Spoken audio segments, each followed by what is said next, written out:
اعلیٰ حضرت مفتی اعظم حجت الاسلام بریلی تجھے سلام۔ بسم اللہ الرحمن الرحیم۔ ثم انہ لما نشأت من هذا كله مقدمۃ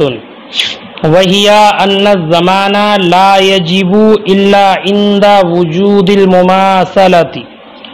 سواء كانت كاملة او قاصرة صورة او معنى۔ مصنف علیہ الرحمہ امام صاحب نور الانوار یہاں سے یہ بیان فرماتے ہیں کہ ما قبل کے اسباق میں جو تفصیل آپ نے پڑھی اس سے ایک قاعدہ کلیہ نکل کر سامنے آیا، اور وہ قاعدہ یہ ہے کہ کسی بھی چیز کا تاوان اور زمان اسی وقت لازم ہوگا جب کہ اس کا کوئی مماثل موجود ہو، اس کا کوئی مثل اور مماثل موجود ہو تبھی اس کا زمان ہوگا، چاہے تو وہ مثل کامل ہو، چاہے قاصر ہو، چاہے سوری ہو، چاہے مثل معنوی ہو۔ تو اگر وہ مماثل ہے تبھی اس چیز کا زمان اور تاوان لازم ہوگا، اور اگر اس کا کوئی مماثل موجود نہیں ہے تو اگر مماثل موجود نہیں ہے تو اس کا تاوان اور زمان بھی لازم نہیں، اس کا تاوان اور زمان بھی لازم نہیں۔ تو ما قبل کی بحث سے یہ بات سمجھ میں آئی، یہ قاعدہ کلیہ سمجھ میں آیا، اگرچہ یہ قاعدہ کلیہ متن میں مذکور نہیں ہے۔ تو مصنف نے اسی قاعدہ کلیہ کے مطابق جو قاعدہ سمجھ میں آیا اس گفتگو سے، متن میں ذکر نہیں ہے، اسی قاعدے کے مطابق 3 مسائل کی تفریع پیش کی ہے امام اعظم کے مذہب کے مطابق اور امام شافعی کے مذہب کے خلاف، اور امام اعظم کے مذہب کے مطابق 3 مسائل کی تفریع پیش کی ہے۔ تو فرماتے ہیں کہ ہمارے تمام علماء ثلاثہ نے یہ کہا ہے کہ منافع کا زمان واجب نہیں ہوتا ہلاک کر دینے سے منافع کا زمان لازم نہیں ہوتا۔ سنیں ذہن حاضر رکھنا، اس کی مکمل تفصیل یہ ہے کہ جب ایسی چیز ہے کہ جو معقول نہیں ہے تو ایسی چیز جو معقول نہ ہو اس کا زمان نہیں دیا جاتا۔ تو ہمارے علماء ثلاثہ امام اعظم، امام ابو یوسف، امام محمد رضی اللہ تعالی عنہم نے یہ فرمایا ہے کہ ایسی صورت میں اس چیز کے منافع کا زمان بھی لازم نہیں ہوگا۔ اس کی صورت یہ ہے کہ ایک انسان نے دوسرے کے گھوڑے کو غصب کیا، اور گھوڑے کو غصب کرنے کے بعد اس پر چند میل سفر کر لیا، تو چند میل سفر کیا یا اس جانور کو غصب کرنے کے بعد اپنے گھر میں باندھ کر رکھا، خود بھی سواری نہیں کی اور جانور مالک کی جانب بھی نہیں بھیجا بلکہ اس کو روکے رکھا۔ تو ہمارے علماء نے یہ کہا ہے کہ اس انسان نے، اس غاصب نے اس جانور پر سفر کر کے جو منافع حاصل کیے ہیں، ان منافع کا زمان لازم نہیں ہے۔ تو یا تو اس نے اس پر سواری کی اور منافع کو حاصل کیا، یا منافع اس نے حاصل نہیں کیے لیکن جانور کو اپنے پاس قید کر کے رکھا، تو یہ ہے منافع کا روکنا۔ تو چاہے اس نے منافع حاصل کیے ہوں چاہے منافع کو روکا ہو، دونوں صورتوں میں اس شخص پر ان منافع کا ضمان لازم نہیں ہے، بلکہ بعینی اسی چیز کا لوٹانا مالک کی جانب یہ واجب ہوگا۔ اب رہی یہ بات بیٹا کہ منافع کا ضمان کیوں نہیں ہے، ضمان واجب کیوں نہیں ہے؟ فرماتے ہیں اس لیے کہ ضمان واجب ہونے کی دو ہی صورتیں ہو سکتی ہیں، پڑھا آپ نے مثل سوری ہوگا یا مثل معنوی ہوگا۔ اب اگر اس کا مثل سوری دیا جائے تو منافع کا ضمان منافع سے دیا جائے، منافع کا ضمان منافع سے دیا جائے۔ تو اب اگر منافع کا ضمان منافع کے ذریعے دیا جائے تو اب لازم ضروری یہ ہوگا کہ جیسے غاصب نے مالک کے جانور پر چند میل سفر کیا، اتنے میل مالک غاصب کے جانور پر سفر کرے، یا جس طریقے سے اس غاصب نے اس مالک کے جانور کو چند دن تک قید کر کے رکھا، بند کر کے رکھا، یہ مالک بھی اس کے جانور کو چند دنوں کے لیے قید کر کے رکھے۔ منافع کا ضمان اگر منافع سے دیا جائے تو یہی لازم آئے گا، اور یہ باطل ہے۔ کیوں باطل ہے؟ اس لیے کہ ایک سوار اور دوسرے سوار کے درمیان فرق ہوتا ہے۔ کیا فرق ہوتا ہے؟ کہ ایک سوار ایسا ہے جو جانور کو چلانا جانتا ہے، اور ایک ایسا ہے جو اناڑی ہے، جانور کو چلانا نہیں جانتا۔ وہ بے وجہ جانور کو تکلیف دے گا، اس کو مارے گا، پھر بھی جانور نہیں چلے گا۔ تو ضروری نہیں ہے کہ یہ دونوں مالک اور غاصب سوار ہونے کے اعتبار سے دونوں برابر ہوں، لازم و ضروری نہیں ہے۔ تو اب جب دونوں برابر نہیں تو تفاوت کی بنیاد پر یہ باطل ہے۔ ایسے ہی جس راستے پر غاصب نے سفر کیا اس جانور پر اور جس راستے پر مالک سفر کر رہا ہے، ضروری نہیں کہ دونوں برابر ہوں، بلکہ ایک سیر اور دوسری سیر کے درمیان بھی فرق ہوتا ہے۔ ایسے ہی جس جگہ پر غاصب نے اس جانور کو قید کر کے رکھا اور جس جگہ پر مالک نے قید کر کے رکھا، دونوں برابر نہیں، تو تفاوت ہے، دونوں میں فرق ظاہر ہے۔ اس لیے اب جب برابری نہیں تو اس کا حکم بھی نہیں، کیونکہ زمان میں تو برابری ضروری ہے، تو مثل سوری نہیں دیا جا سکتا۔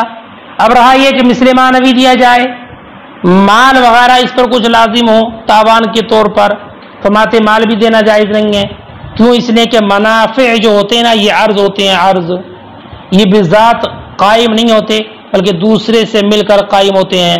اور دو زمانے تک یہ باقی نہیں رہتے ہیں، غیر متقوم ہوتے ہیں، جبکہ مال دو زمانے تک باقی رہتا ہے، قائم بذات ہوتا ہے۔ تو اب ان دونوں میں کوئی برابری نہیں، تو اب اس میں مال بھی لازم نہیں ہو سکتا۔ بہرحال کہنے کا مقصد یہ ہے کہ جو چیز معقول نہ ہو، یعنی جس کا کوئی مثل نہ ہو، اس کا زمان بھی لازم نہیں آتا۔ جیسے کہ منافع، ان کا کوئی مثل نہیں، نہ مثل سوری نہ مثل معنوی، اس لیے ان کا زمان بھی لازم نہیں۔ اتنے کا ترجمہ لگا لیں، باقیات آگے آتی ہیں۔ فرماتے ثم انہ لما نشأت من هذا كله مقدمہ، پھر جب اس تمام گفتگو سے ایک مقدمہ پیدا ہوا، وہی اور وہ یہ ہے ان الزمان لا یجب الا عند وجود المماثلہ، کہ زمان واجب نہیں ہوتا مگر مماثلت کے پائے جانے کے وقت، سواء کانت کاملہ او قاصرہ، چاہے وہ مماثلت کاملہ ہو یا قاصرہ ہو، صورتن ہو یا معنن ہو۔ فرع علیہا المصنف ثلاث مسائل، تو مصنف علی الرحمن نے اسی قاعدے پر 3 مسائل کی تفریع کی ہے، علی طبق مذہبی، اپنے مذہب کے مطابق، مخالفا للشافعی، امام شافعی کے برخلاف، وَإِن لَّمْ تَكُنْ تِلْكَ الْمُقَدَّمَةُ مَذْكُورَةً فِي الْمَتْنِ، اگرچہ وہ مقدمہ متن میں مذکور نہیں ہے۔ فقال، تو فرمایا، وَقُلْنَا جَمِيعًا، اور ہم سب نے کہا، المنافع لا تضمن بالاطلاق، کہ منافع کا ضمان نہیں دیا جائے گا تلف کرنے کی وجہ سے۔ وَهُوَ عَطْفٌ عَلَى قَوْلِهِ قَالَ ابو حنیفہ، اور یہ معطوف ہے امام مصنف کے قول قال ابو حنیفہ پر، اے ومن اجلی، یعنی اس کی تفصیل یہ ہے، یعنی اس وجہ سے ان ما لا يعقل له مثل، کہ جس کا مثل نہ ہو، لا يضمن شرعا، شرعا اس کا ضمان نہیں دیا جاتا۔ قولنا جمیعا، ہم سب نے کہا، یعنی امام اعظم امام ابو یوسف امام محمد نے برخلاف امام شافعی کے لا یضمن منافع ما غصبہ رجل کہ ضمان نہیں واجب ہے ان منافع کا جن کو غصب کیا کسی مرد نے، اس کے منافع کا جس کو غصب کیا کسی مرد نے بالاطلاف، اطلاف کی وجہ سے، وقضا بالامساک اطلاف وہ تلف کرنے کی وجہ سے اور ایسے روکنے کی وجہ سے، اور صورتها اور اس کی تفصیل یہ ہے رجل غصب فرسا کہ ایک مرد نے کسی کے گھوڑے کو غصب کیا، ورکبہ عدۃ مراحل اور چند میل اس پر سفر کیا اور چند منزل اس پر سفر کیا، او حبسہ فی بیتہ یا اس کو اپنے گھر میں روکے رکھ، ولم یرکب اور سوار نہیں ہوا، ولم یرسل اور اس کو مالک کی جانب بھی نہیں بھیجا، فقال علماؤنا جميعا تو ہمارے تمام ان علماء نے کہا انہ لا تضمن هذه المنافع بشیء کہ ان منافع کا ضمان نہیں دیا جائے گا کسی چیز سے بھی، کسی چیز سے بھی ان منافع کا ضمان نہیں دیا جائے گا۔ اما بالمنافع رہا منافع کا ضمان منافع سے فظاہر تو یہ ظاہر ہے، لأنہ لو ضمنا بالمنافع اس لیے کہ اگر ضمان ہو منافع کا منافع سے لکانا تو ضروری ہے بأن يركب المالك دابة الغاصب قدر ما ركب الغاصب کہ مالک سوار ہو غاصب کے جانور پر اتنی مقدار کہ جتنا سوار ہوا غاصب، او یا حبسہ یا اس کو قید کرے قدر ما حبسہ الغاصب اتنے دن جتنے دن غاصب نہ روکا، وذالک باطل اور یہ باطل ہے، لتفاوت بین راکب و راکب ایک سوار اور دوسرے سوار کے درمیان تفاوت کی بنیاد پر، وبین سیر و سیر ایک سیر اور دوسری سیر کے درمیان تفاوت کی بنیاد پر، وحبس و حبس اور ایک قید اور دوسرے قید کے درمیان تفاوت کی بنیاد پر۔ واما بالاعیان والمال رہا اعیان اور مال کے ذریعے ضمان واجب ہونا، فلأن المنافع عرض اس وجہ سے جائز نہیں ہے کہ منافع یہ عرض ہے، لا يبقى زمانین دو زمانوں تک باقی نہیں رہتے، وغیر متقوم اور غیر متقوم ہے بخلاف مال کے، فلا تماثل بینہما تو ان دونوں کے درمیان کوئی مماثلت نہیں ہے، دونوں کے درمیان کوئی برابری نہیں، جب دونوں کے درمیان کوئی برابری نہیں تو اس کے ذریعے ضمان بھی لازم نہیں ہوگا۔ وَإِنَّمَا ضَمَّنَاهَا بِالْمَالِ فِي الْإِجَارَةِ سے ایک اعتراض کا جواب ہے، اعتراض یہ ہے کہ آپ نے یہ بیان کیا کہ منافع کے بدلے مال لازم نہیں آتا، مال لازم نہیں آتا، حالانکہ ہم دیکھتے ہیں کہ اجارے میں منافع کے بدلے مال لازم ہوتا ہے۔ اگر کسی چیز کو کرائے پر لیا تو کرائے پر لینے والا انسان اس چیز کے عین کا مالک نہیں ہوتا بلکہ صرف اس سے نفع اٹھانے کا حقدار ہوتا ہے، اور اس نفع حاصل کرنے کے بدلے میں اس پر اس چیز کا کرایہ اور اجرت لازم ہوتی ہے۔ تو جب اجارے میں اس منافع کے بدلے مال لازم ہوتا ہے تو یہاں پر بھی ہونا چاہیے۔ سماتے اس کا جواب یہ دیا ہے اسی اعتراض کا کہ اجارے میں کرائے وغیرہ میں جو مال کا حکم دیا ہے وہ اس بنیاد پر دیا ہے کہ وہاں پر اصول و فصول کے واجب کرنے میں رضامندی کی تاثیر ہے یا یوں کہہ لیں کہ کرائے میں خلاف قیاس یہ حکم ثابت ہے، کرائے وغیرہ میں جو یہ حکم دیا ہے وہاں پر خلاف قیاس باہمی رضامندی کی بنیاد پر یہ حکم جائز ہے، اس حکم کو ثابت کیا ہے خلاف قیاس باہمی رضامندی کی بنیاد پر، اور اس کا مطلب یہ ہے کہ باہمی رضامندی سے اصل اور فضل سے مراد نفع دونوں واجب ہوتے ہیں۔ مثلا ایک انسان نے 1000 روپے کی قیمت کا غلام 10,000 روپے میں بیچ دیا تو مشتری پر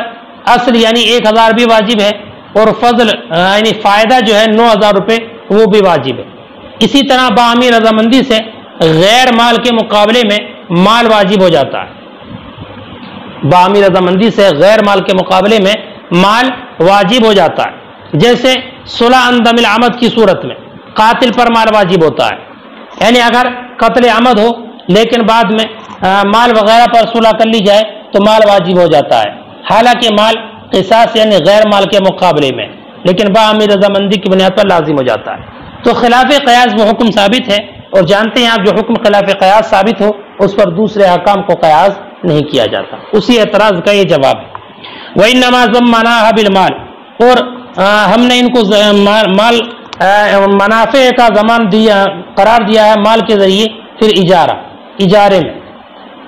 لِأَنَّ لِلرَّضَا تَأْثِيرٌ فِي إِيجَابِ الْأُصُولِ وَالْفُضُولِ، اس لیے کہ رضامندی کی تاثیر ہے اصول اور فضول کو واجب کرنے میں، فضول سے مراد منافع،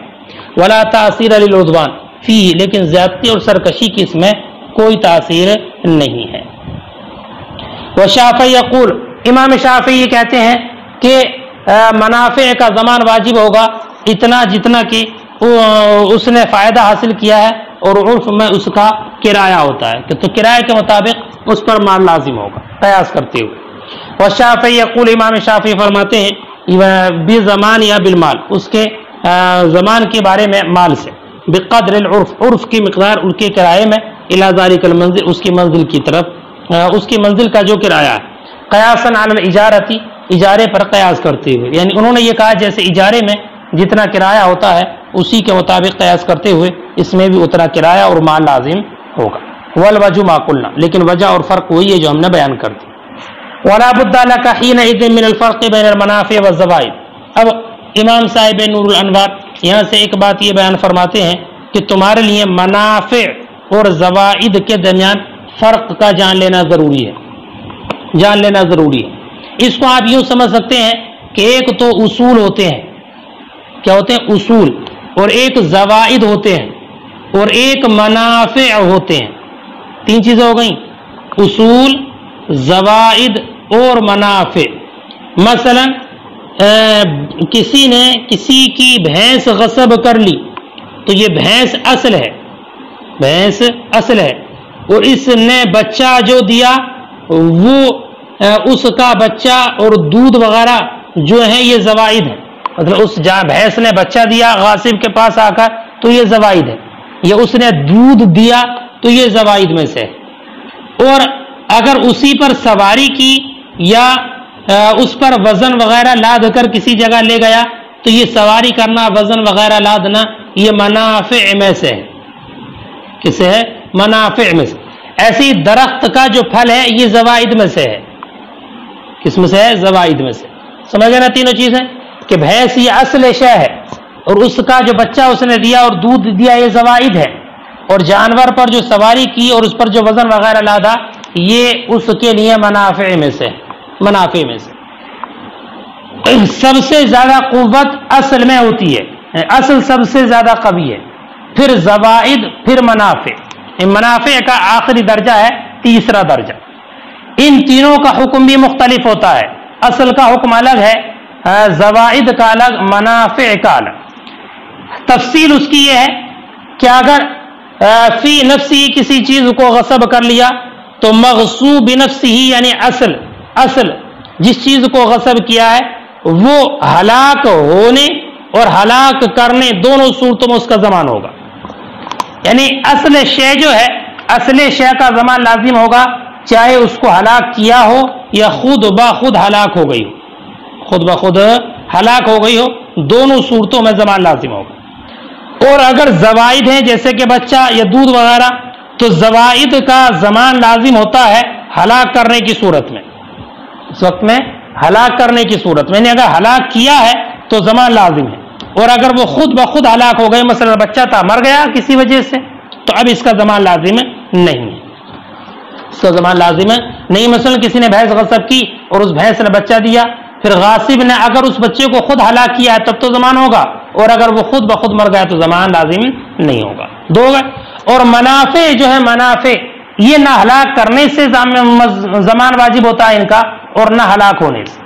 کہ منافع کا ضمان نہ ہلاک کرنے کی صورت میں ہوگا اور نہ ہلاک ہونے کی۔ جیسے کہ غاصب نے سواری کا جانور غصب کیا اور اس پر سواری کر لی، جو مثال ابھی آپ نے پڑھی، یا اس کو اپنے پاس رو کے رکھا، تو دونوں صورتوں میں غاصب پر ان منافع کا ضمان واجب نہیں ہوتا ہے۔ فرماتے ہیں وَلَا بُدَّ لَكَ حِينَئِذٍ مِنَ الْفَرْقِ بَيْنَ الْمَنَافِعِ وَالزَّوَائِدِ، اور ضروری ہے تمہارے لیے منافع اور زوائد کے درمیان فرق کا جان لینا۔ فالمنافع کا رکوب دابہ، تو منافع جیسے کہ جانور پر سوار ہونا، والحمل علیہا، اور اس پر بوجھ لادنا، والزوائد، اور زوائد کا نسل للدابہ، جیسے کہ جانور کی نسل اور اس کا دودھ، والثمر، اور پھل درخت کا اور اس کے مثل.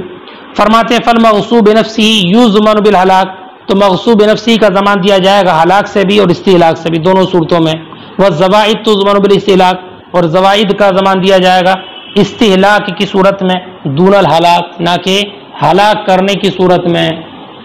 نہ کہ ہلاک ہونے کی صورت میں. استہلاک ہلاک کرنے کی صورت میں ہوگا لیکن ہلاک ہونے کی صورت میں ضمان واجب نہیں ہوگا. والمنافع لا تضمن بالاستہلاک والہلاک، اور منافع کا منافع نہ ہلاک کرنے سے مضمون ہوتے ہیں اور نہ ہلاک ہونے سے. فعبر المصنف عن الاستہلاک والاتلاف. اب آخر میں ایک بات یہ بیان کرتے ہیں کہ مصنف نے متن کی جو عبارت پیش کی ہے نا، المنافع لا تضمن بالاتلاف، تو اتلاف کو، استہلاک کو مصنف نے اتلاف سے تعبیر کیا ہے، ہلاک کرنے کو اتلاف تلف کرنے سے تعبیر کیا ہے، اور ہلاک کا ذکر نہیں کیا، ہلاک کا ذکر نہیں کیا، اور ہلاک کا معنی روکنا، اور اس وجہ سے ذکر نہیں کیا ہے کہ جب منافع استہلاک کی صورت میں مضمون نہیں ہے تو ہلاک کی صورت میں بدرجہ اولا مضمون نہیں ہوں گے. فعبر المصنف عن الاستہلاک بالاتلاف، تو مصنف نے تعبیر کی ہے استہلاک کی اتلاف سے. ولم یذکر الہلاک، اور ہلاک کا ذکر نہیں کیا. وہ الحبس، اور وہ قید کرنا ہے، روکنا ہے. وہ غیر مضمون، اور یہ مضمون نہیں ہے، یعنی اس کا ضمان نہیں ہے قیاس کرتے ہوئے زوائد پر. فإن الزوائد لما لم تضمن بالہلاک، اس لیے کہ زوائد کا جب ضمان واجب نہیں ہے، ہلاک لما لم تضمن بالہلاک، کہ جب ہلاک ہونے سے زوائد کا ضمان واجب نہیں ہے، فالمنافع اولا اللہ تضمن بھی، تو منافع بدرجہ اولا ضامن مضمون نہیں ہوں گے. وهذا الفرق مما يتخبط فيه كثير من الناس، اور یہ فرق ایسا ہے جس میں بہت سارے لوگ بھٹکتے پھرتے ہیں، بھٹک رہے ہیں. وهذا الفرق، یہ فرق مما يتخبط فيه كثير من الناس، ان میں سے ہے کہ جس میں بہت سے لوگ بھٹک رہے ہیں. یہاں تک اسی قاعدے کے مطابق پہلی تفریع کا بیان مکمل ہو. اول قصاص لا یضمن بقتل القاتل سے تفریع ثانی کا ذکر فرمائیں گے.